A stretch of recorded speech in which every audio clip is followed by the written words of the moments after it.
Hi, I'm Gabrielle Resmarquet, and I'm the Canadian Union of Public Employees researcher for the Maritimes. I'm here to talk about how the Progressive Conservatives just passed Bill 17, which is a law that breaks collective agreements. Bill 17 changes the pension plans of three CUPE contracts. CUPE 1253, which is the School District Union's General Labours and Trades, CUPE 2745, Educational Support Workers, and the New Brunswick Council of Nursing Home Unions. Each of these groups has a signed agreement with the government about how to administer their pensions. These signed contracts were achieved through free collective bargaining.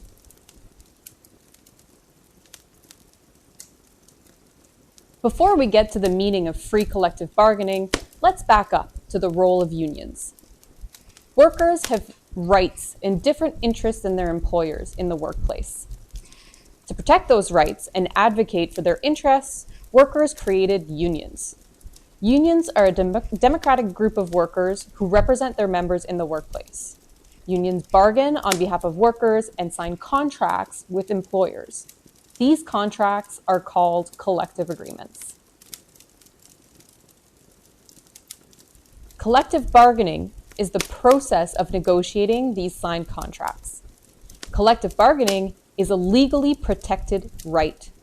The Supreme Court of Canada has ruled that collective bargaining falls under the charter-protected right to freedom of association.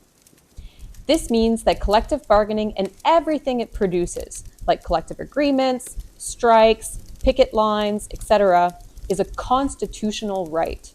And these are your rights. By imposing this new law without even taking the proper time to negotiate with the unions, the Progressive Conservatives are breaking contracts they have signed, and they're attacking your charter rights.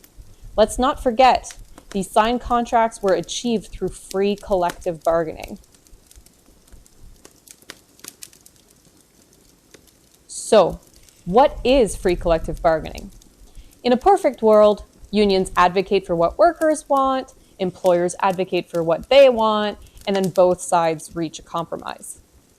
These discussions are guided by a legal framework that has been long established and fought for. It's built on compromise, on legal decisions, and on good faith. It's important to remember that there's power in every relationship.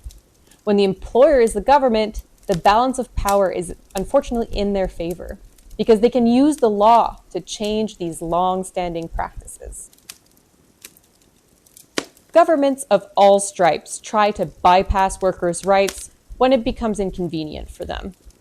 There are many ways that free collective bargaining can be attacked by a government.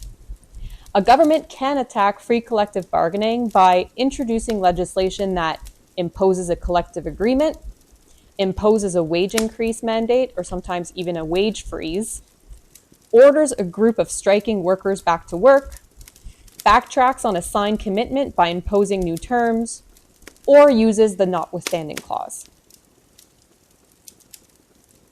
By passing Bill 17, the Progressive Conservatives have replaced a section of three different collective agreements with their own version, without negotiation.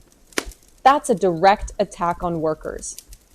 Even if this is not your collective agreement, even if you're not a member of 1253, 2745, or NBCNHU, if the government can replace or add new sections in these collective agreements, what will stop them from doing that to other groups on different topics? Will they legislate wage freezes or increases? Will they walk back benefits? Free collective bargaining is worth protecting. If they attack any collective agreement and succeed, that sets a very dangerous precedent, a very dangerous example of what could happen in bargaining moving forward. The Progressive Conservatives in New Brunswick cannot go unchecked and pass this bill without opposition. Talk to your coworkers, connect with your union leadership, and ensure that you attend all union meetings and read your union board. This is the beginning of a resistance movement, and we need you to be a part of it.